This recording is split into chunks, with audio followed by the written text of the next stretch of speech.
আকাশ ফেটে পড়েছে, আকাশ কেঁপেছে, পাতাল কেঁপেছে, এত কিছু করেছে।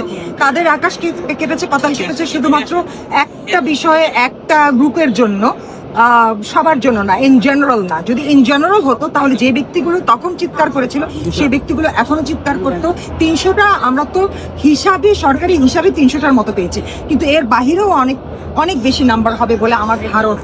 তো এই বিষয় নিয়ে খুব কম মানুষই প্রতিবাদ করছে, এই বিষয় নিয়ে কথা বলছে না। এই 300টা প্রাণ কি কোনো প্রাণ নয়? এই শিশুগুলো কি কারো বাচ্চা নয়? তারা কি জন্ম নেয়নি মানুষের প্রাণ নিয়ে? তাদের কি শরীরে রক্ত মাংস ছিল না? তবে যদি এর আগে যারা মারা গিয়েছে তাদের জন্য যদি আকাশ পাতাল কেঁপে ওঠে মানুষের, তবে এই শিশু বা সন্তানগুলো হামের টিকা না পাওয়ার কারণে যে মারা গেল, এদের জন্য কারো অন্তর কাঁপে না? এদের জন্য কি কারো কান্না পায় না? এদের জন্য কারো আকাশ পাতাল ভেঙে পড়ে না? তাহলে কি করে তাই?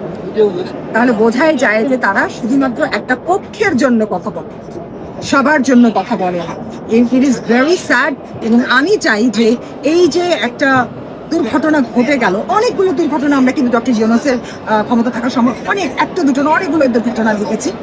সেই সবের মধ্যে দিয়ে যেমন প্লেন ক্র্যাশ হওয়াটা, অনেকগুলো বাচ্চা মারা গেল।